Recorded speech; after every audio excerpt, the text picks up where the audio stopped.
58-ാം number അംഗൻവാടിയുടെ ഉദ്ഘാടനമാണ് ഇന്ന് നടക്കുന്നത്. ഈ അംഗൻവാടി തുടങ്ങിയിട്ട് ഒരു 50 വർഷത്തിന് മുമ്പാണ് ഈ അംഗൻവാടി തുടങ്ങിയത്. അപ്പോൾ ഇവിടുത്തെ നാട്ടുകാർ ഒന്നടങ്കം ജാതിയോ മതമോ രാഷ്ട്രീയം നോക്കാതെ എല്ലാവരും ഒറ്റക്കെട്ടായിട്ട് നിന്ന് ഈ ഭരണസമിതി വന്നതിന് ശേഷം ഈ അംഗൻവാടിയുടെ പ്രവർത്തനം മുന്നോട്ട് കൊണ്ടുപോകാൻ വേണ്ടി പ്രവർത്തിച്ചതിൻ്റെ ഫലമായിട്ടാണ് കള്ളിക്കാട് ഗ്രാമപഞ്ചായത്തിൽ ജനകീയാസൂത്രണ പദ്ധതി പ്രകാരം കിട്ടിയ ഫണ്ട് പൂർണ്ണമായും ഈ അംഗൻവാടിക്ക് വേണ്ടിയാണ് വിനിയോഗിച്ചത്. അത് നല്ല രീതിയിലാണ് അതിൻ്റെ പണി പൂർത്തീകരിച്ചിരിക്കുന്നത്. അതിൻ്റെ ഉദ്ഘാടന ചടങ്ങാണ് ഇന്ന് നടക്കുന്നത്. ഈ അംഗൻവാടിയിൽ ധാരാളം വിദ്യാർത്ഥികൾ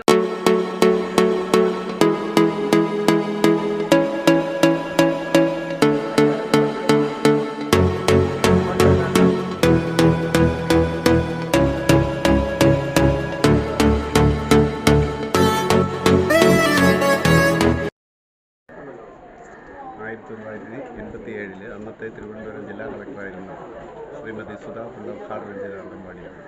ഈ അംഗൻവാടിയുടെ പ്രവർത്തനവുമായി ബന്ധപ്പെട്ട് തന്നെ നിരവധി വിഷയങ്ങൾ നമുക്ക് മുമ്പേ ഇരുന്ന ജനപ്രതിനിധികൾക്ക് ഒന്നും ചെയ്യാൻ കഴിയാത്തൊരു സാഹചര്യം ഉണ്ടായിരുന്നു. അത് ആശ്രിത നിയമനവുമായി ബന്ധപ്പെട്ടാണ് ഈ വസ്തു ഈ കക്ഷി ഇവിടെ അംഗൻവാടിക്ക് വേണ്ടി വിറ്റുകയാണ്. അത് പഞ്ചായത്ത് ഫണ്ട് ഉപയോഗിച്ച് കെട്ടിടം നിർമ്മിക്കുകയും അതിനുശേഷം വന്ന ജനപ്രതിനിധികൾ നിരവധി ഫണ്ടുകൾ ഇതിനുവേണ്ടി ഉപയോഗിക്കുകയൊക്കെ ചെയ്തിട്ടുണ്ട്.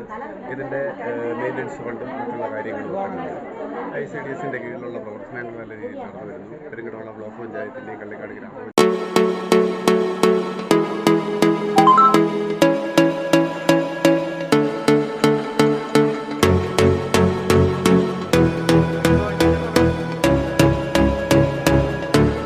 ആരംഭിച്ചതാണ്.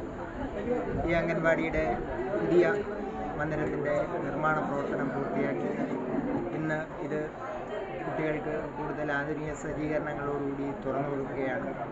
അതിനുവേണ്ടി പ്രവർത്തിച്ച ഗ്രാമപഞ്ചായത്തിനെയും വാർഡ് മെമ്പറേയും അതോടൊപ്പം തന്നെ ഇവിടുത്തെ ടീച്ചറേയും ഹെൽപ്പറേയും ഇവിടുത്തെ മറ്റ്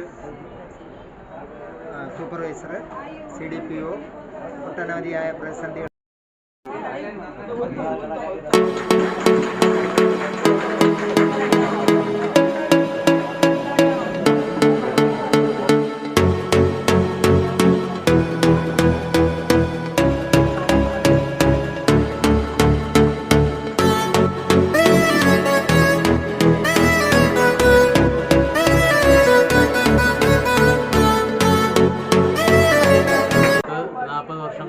ഈ ഒരു അവസ്ഥയിലായിരുന്നു ഇത്.